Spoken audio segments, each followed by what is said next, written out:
cher Thaï,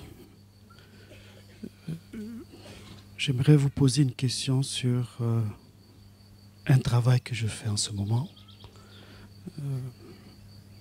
Je suis cinéaste, je fais des films. Et j'ai envie de faire un travail sur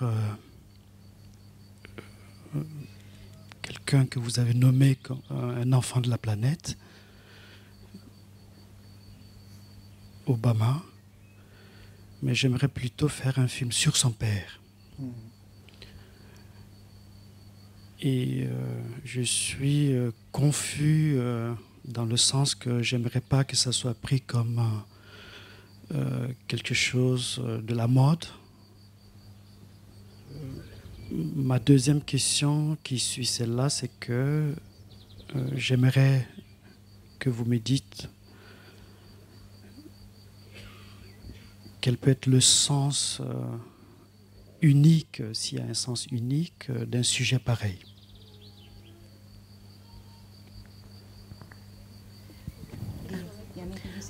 I think he means from all the important messages in it, what would be for you the most essential gift, of Obama's life and his childhood and what he's become?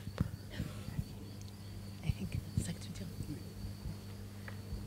So what would be the uniqueness in this message that our friend wants to convey to the world with this film?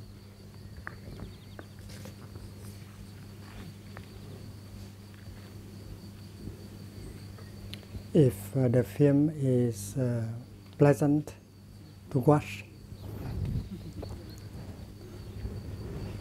it will have a big educational effect, and we want you to do that, because the film can instruct many people.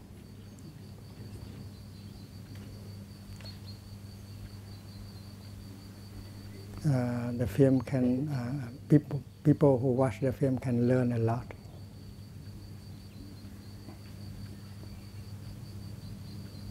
From the life of a person.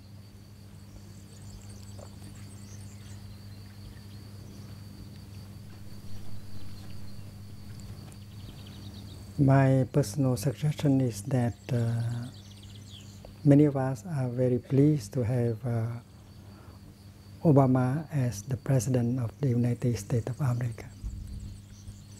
Because personally I have not seen any politician like him who knows how to use a loving speech, to speak in a humble way,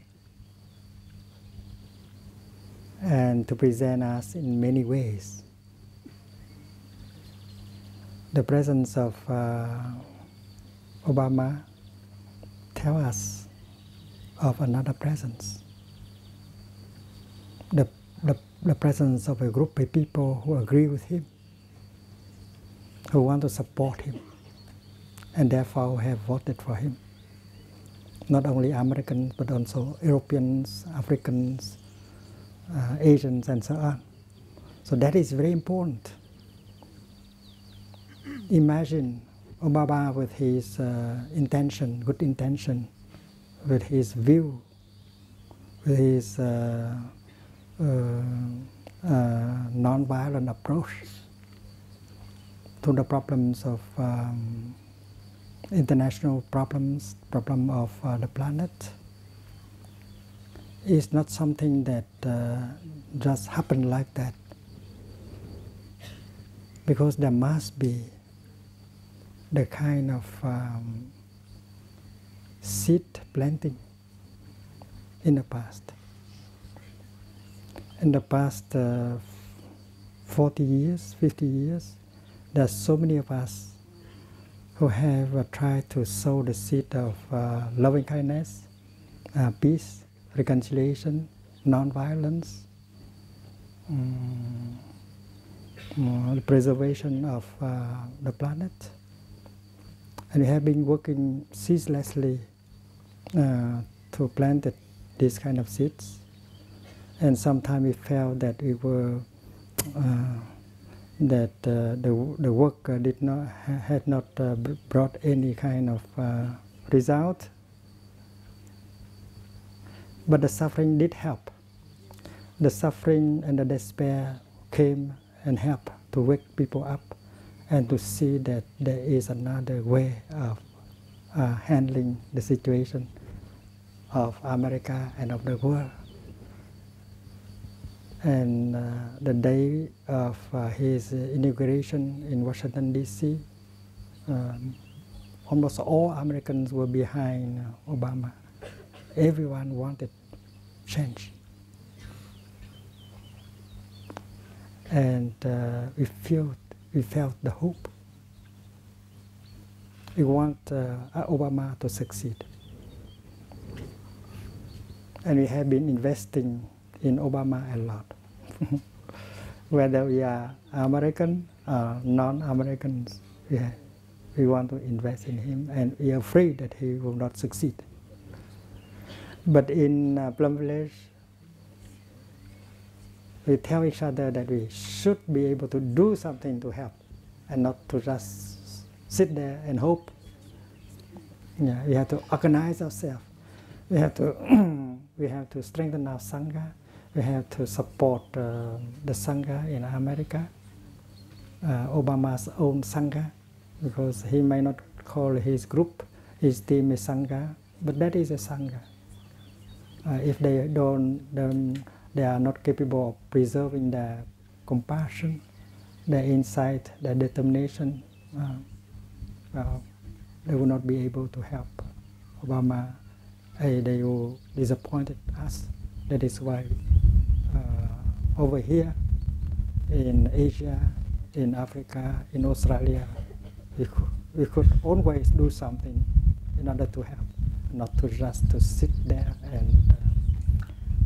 and hope. So your film can help. Your film can help. Educate people, ask people to do something, to live in such a way that can support Obama.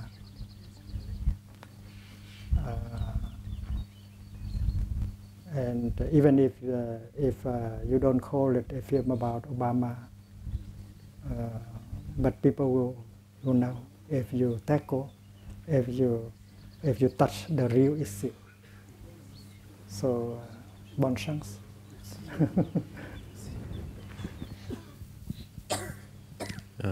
Dear Thai, dear community, my question is about developing concentration. And just before this retreat, you spoke about the 16 steps in the full awareness of breathing, and the 11th step being concentrating the mind.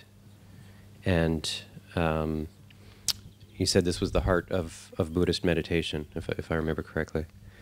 And that in this step we should do things like concentrate on the concept of impermanence, of no self, of aimlessness, etc. And I was really happy to hear this, because it's something that I have difficulty developing concentration, and I'm often forgetful in terms of maintaining mindfulness. I find it difficult, especially here it's easier, but at home in Toronto or out in the world, I find it very difficult to maintain mindfulness. And one of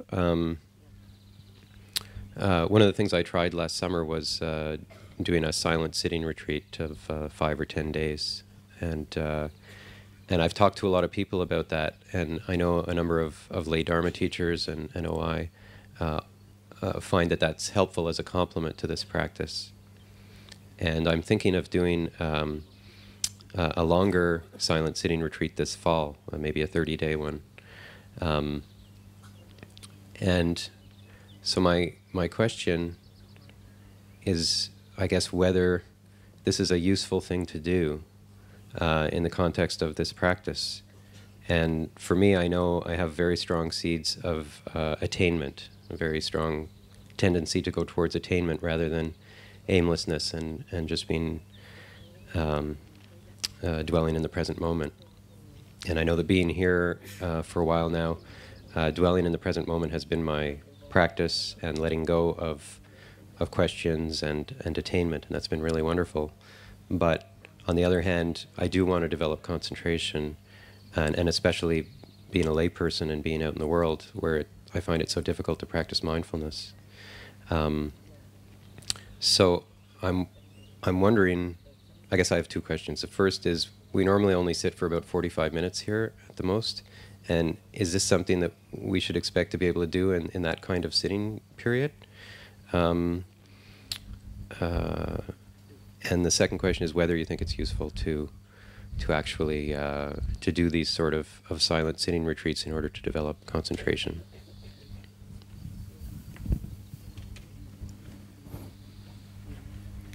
You are concentrated on something,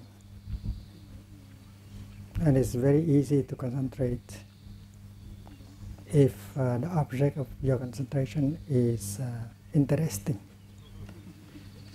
like a Dharma talk. If the Dharma talk is interesting, you don't need to make any effort, and you are very concentrated. So one of the way is to make the object of your concentration attractive. And that could be attained, that could be done in normal daily life. You do not need to lock yourself into a retreat in order to do that. You don't need to sit down in sitting meditation in order to do that. You can do that at any time. And anything is interesting. For a scientist, so a piece of dust is also very interesting. There's a lot to explore about a piece of dust. So far, for a biologist, a flower, a leaf is very intriguing. And that is why they can concentrate their minds hours and hours and hours on very small things. So please know that if your concentration, you have a hard time practicing concentration, it's because you don't make the object of your concentration interesting enough, and you are looking for something more attractive in the future. They are really there.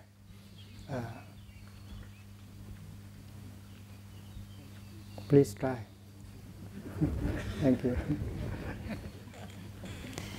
Dear respected Thai, thank you for sharing your insight on original fear and desire manifesting in us as newborn babies and continuing in other ways as we grow up.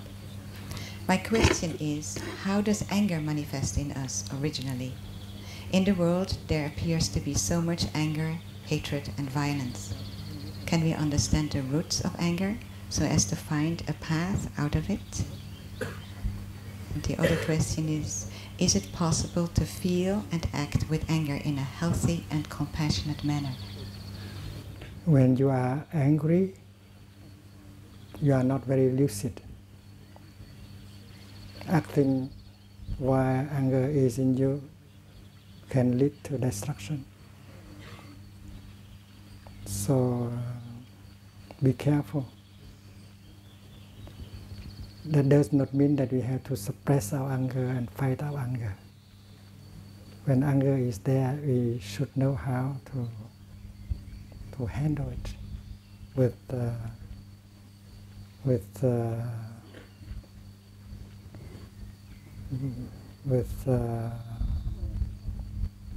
tenderness, because anger is us.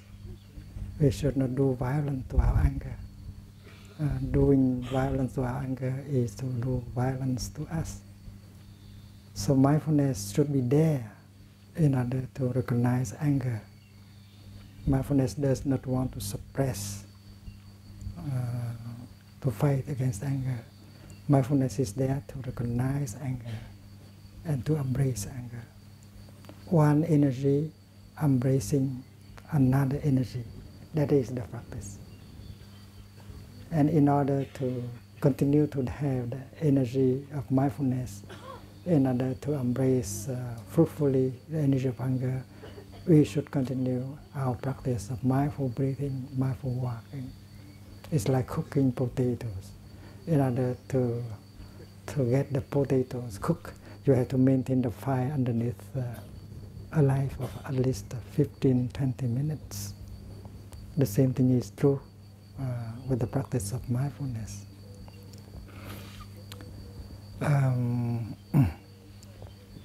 The first thing is not to suppress anger, only to recognize and to embrace it.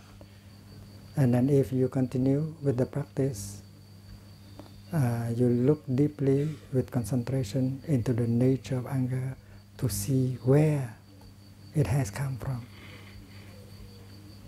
What is the root of that anger? Because anger might come from a wrong perception.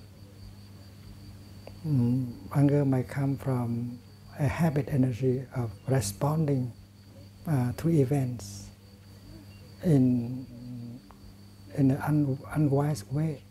There may be other ways to respond to the same situation.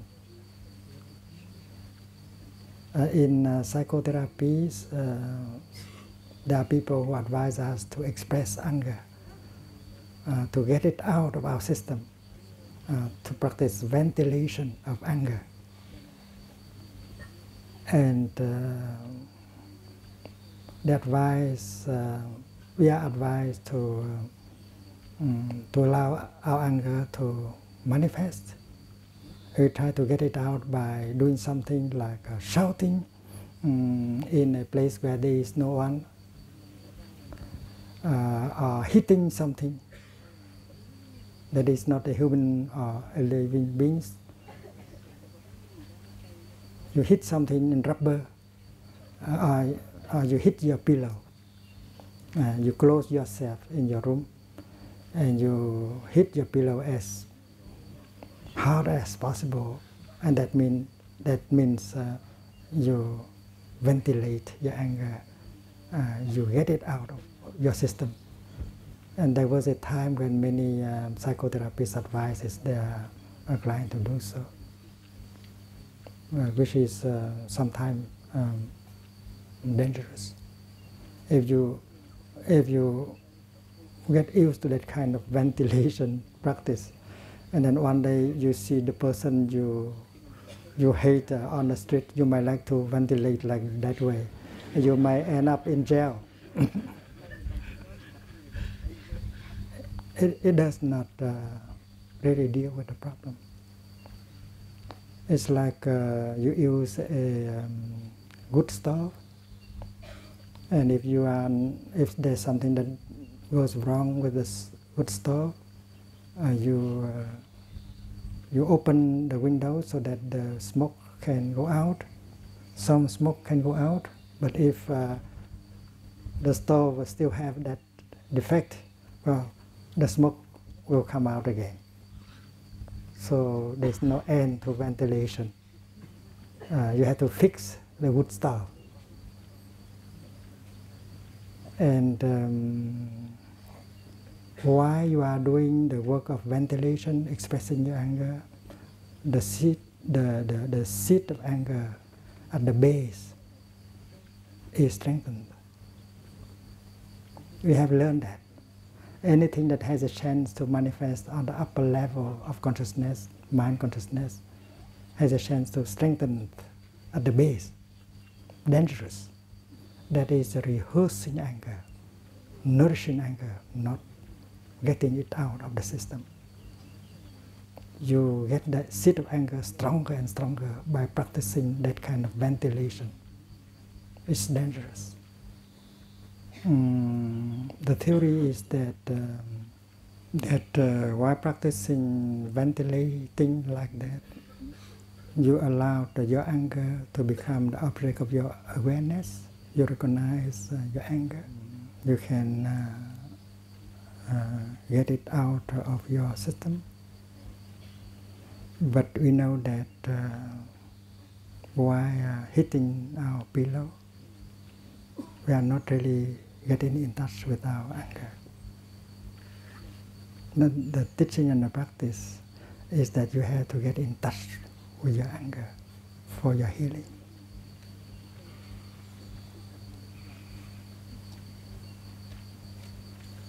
But while you are hitting your pillow, you are not really getting in touch with your anger. Because if you get in touch with your anger, you will not be doing like that. You are not getting in touch even with the pillow. Because if you get in touch with the pillow, you will say that this is only a pillow.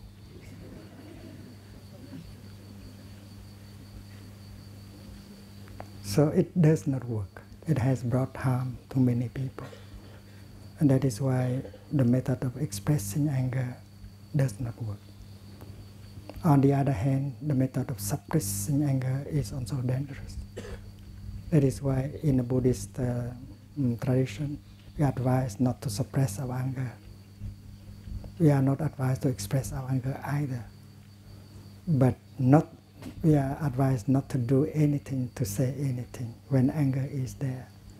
The best thing is to go home to ourselves and take care of our anger. And how to take care of the anger? You have to be there in order to take care. And in order to be there, you have to practice mindful breathing, mindful walking. And to be there means to be mindful.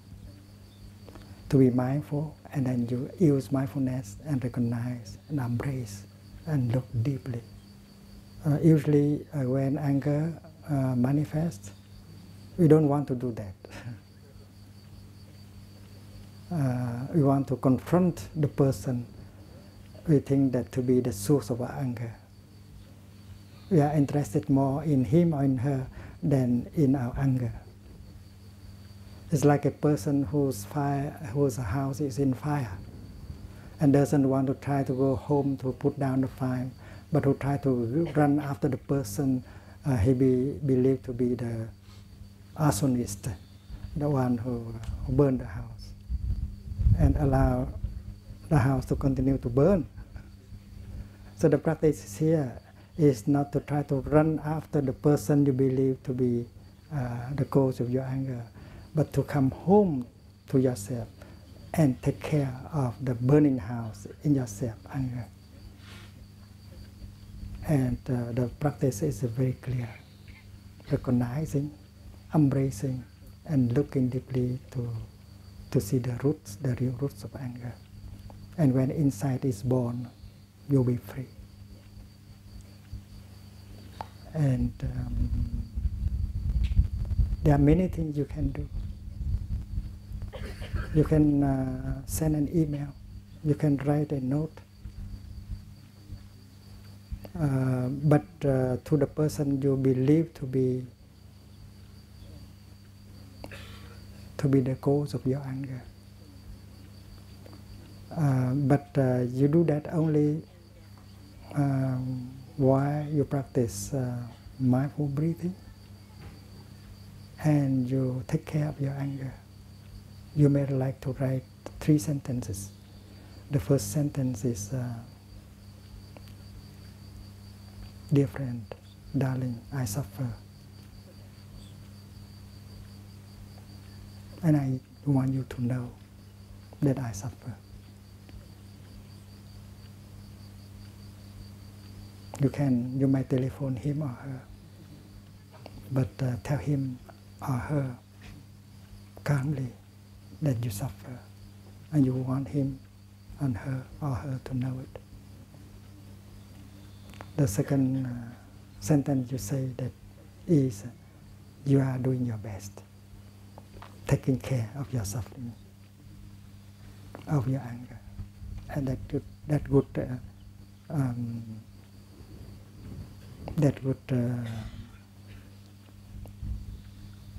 encourage, invite the other person to reflect, to do the same, to ask the question, ask what he has done, he has said in order to make you suffer like that. And the third line maybe is, please help me. Please help me, because I suffer, and you are very close to me. You are the person I care the most in the world. So I need your help. And if you can bring yourself to write down or to send him or her these 3 sentences, you suffer much less already. And there is collective anger, which is very, very dangerous. Collective anger and collective despair will bring about the destruction, our destruction. That is why we have to practice not only as individuals, but we have to practice as groups, like a family, a community, a sangha. Thank you. Dear Thai, dear Sangha, before I begin my question, I have a curiosity over Obama. Thai has been very supportive of Obama, and we all want him to succeed in his big change for the world. Thai, do you think that if Obama takes a mindfulness course with you, it would help him solve the world's problems?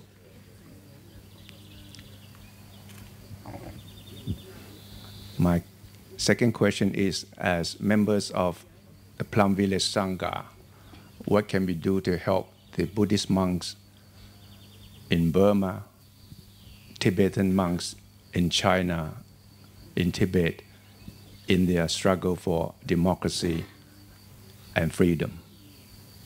Do we just pray? Do we just do our own trainings? Would this be effective enough? I think President Obama doesn't need to come to Plum Village and follow a retreat. I think he has got his training somewhere in his own way. I think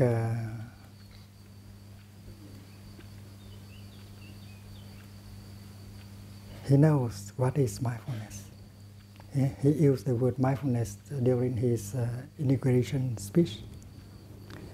And in Cairo University, he used the word beginning anew. I want to have a new beginning with Islam. He knows how to use a loving speech. Maybe he does not need a formal training, but he needs a strong Sangha surrounding him and helping him, supporting him. As for the situation in Tibet, in Burma, and in other places, I think the key point is we all want to support, to help. The problem is that we are so busy. Everywhere we get caught in our situation, we have no time, no energy for our brothers and sisters over there. That is the main obstacle.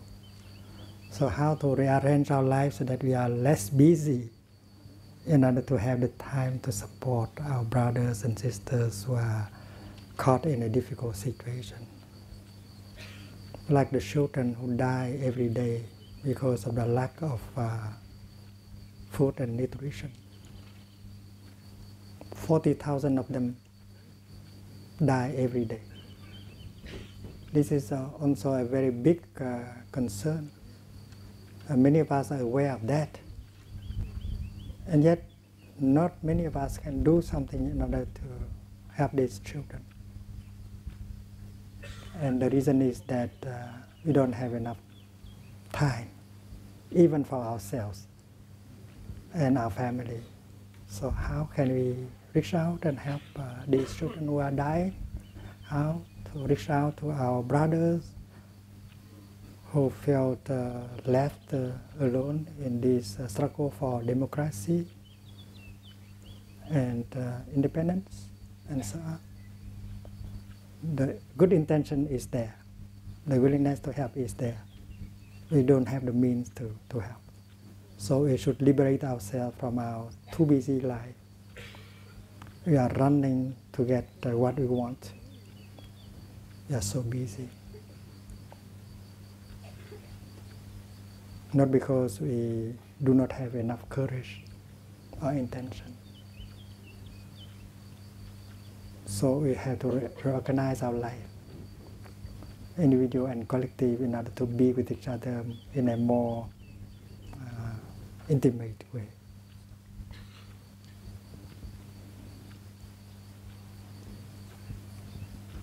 I think it is possible that we can organize. We can begin with sanghas like our sangha. Because members of a sangha, they belong to normal society. They have their job, they have their family, they have their community, they have their aspiration, they have their plans. But it's wonderful that they could arrange so that they can come and sit together for 21 days. And that is possible. It means that if other people, if they make an effort, they can do like this. Imagine in 21 days, all the cars stop. You don't eat the flesh of animals. We enjoy the fresh air, the sound of the birds. We allow our body to release the tension and listen to the bell. We cultivate brotherhood. We are truly making peace in us, making peace with us, and making peace with the environment and with the people. And if a group of 500 people can do that, well, other groups can do that also, no matter they belong to Christianity or Islam or Judaism. And what we do here, we are not doing it for ourselves alone. We do it for everyone. Dear friends, we enjoy this. And I think you can enjoy that also because we belong to the same kind of society. So we can tell people that another way of life is possible, so that they can get out of their habit and they begin to change, so that they have more time for themselves, for members of their family, for members of their sangha, and then naturally problems like the one concerning hungry children, the environment, Tibet, Burma, will be more easily solved. Thank you.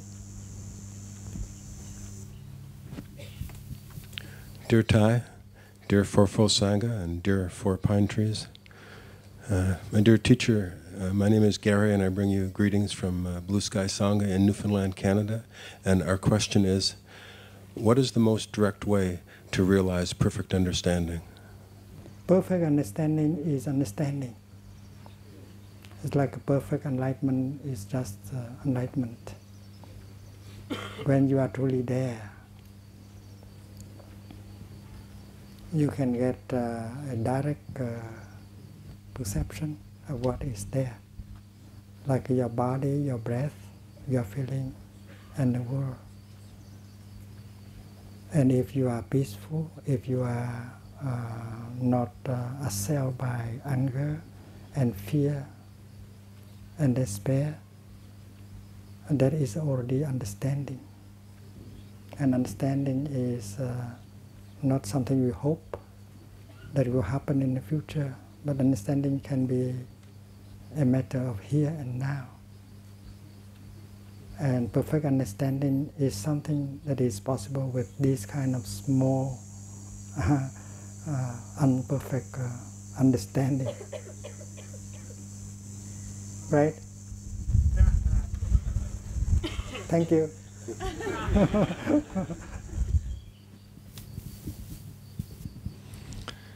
Dear Thai, dear Sangha, it's wonderful to be here to pass on a question of our work. We are doing a series of 13 parts of for Bavarian German education channel about the issue intuition. So intuire means to look inside. So I think I'm here in the right place to ask you what is intuition? What is the deep looking inside to overcome the doubt of self-reception and to find real truth? Intuition is a kind of direct perception. It might be wrong or right. Enlightenment is also a direct perception, something that comes without the need of thinking and comparing. When you look at a rose, your eyes and the rose, the contact between the rose and your eyes bring about a perception. You don't need to think. You don't need induction or deduction. This is a direct perception. And you know right away that it is a rose, even if you don't call it a rose. Even if there is no thinking at all. You don't need any thinking, any name calling. And you realize that it is a rose. You recognize the rose without the intervention of mind consciousness. That is already a direct perception and intuition.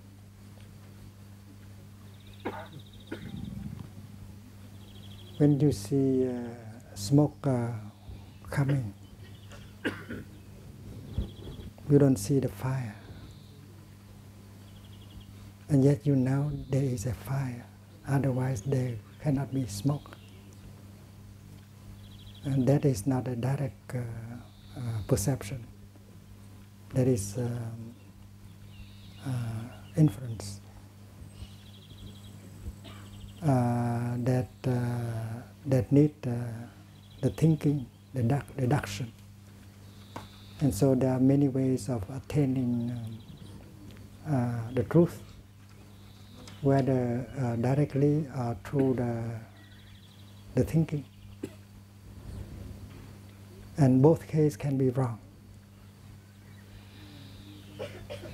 When you walk in the twilight, you see a snake. And you shout and you jump.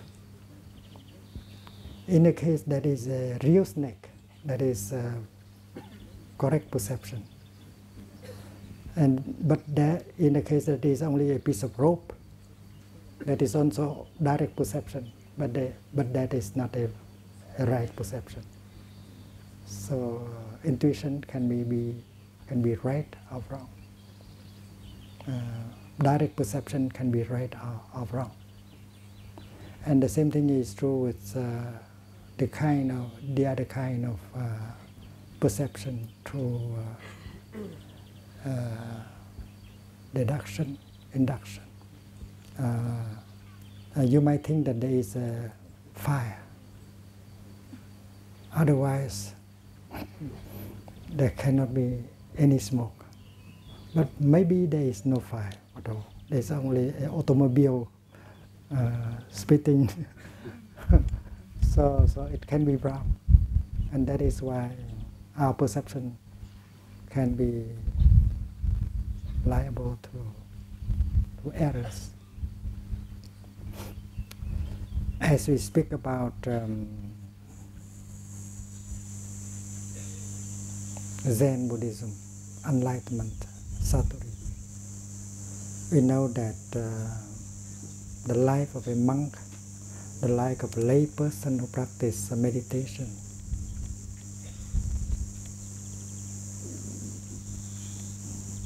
is characterized by the practice of mindfulness and concentration. He or she tries to live mindfully, to be fully present in the here and the now, and to live with more mindfulness and with more concentration. And that is their basic practice. In their daily life, their practice is to truly be there in every moment of their daily life, to know what is happening in the here and the now, in their body, in their feelings, in their perceptions, and in the object of their perceptions. And one day, suddenly, a kind of understanding arrived. And maybe he's not trying to seek for it. He's not trying to find it. And suddenly come like that. Like in one morning, suddenly you see a flower coming out of the ground and bloom like that. That is the fruit of a long time practice. And at a time when you do not think at all, you don't speculate at all, that is the outcome of your mindfulness and concentration. Because mindfulness and concentration always bring about insight, direct insight. It's called a satori, that is called enlightenment insight. And that insight brings a lot of happiness. Suddenly you see light. You are relieved from your worries, from your fear, from your anger. So that insight is true because it has the factor of liberation in it. So the kind of intuition, the kind of insight that is real and true must be identified to true wisdom, coming not from learning in the books, but from living a life of mindfulness and concentration.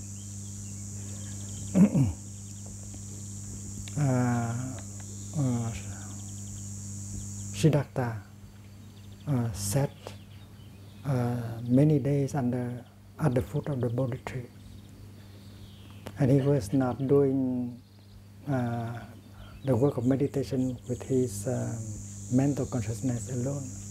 Allow himself to be in touch deeply with his body,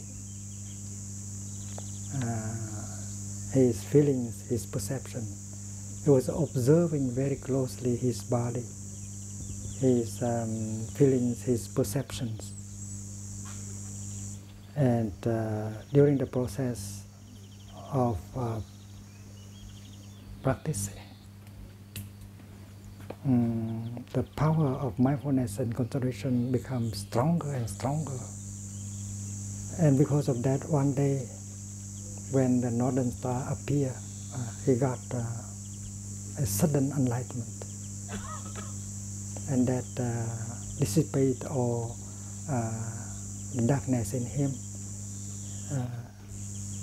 And that moment is a moment of happiness, because it is very liberating.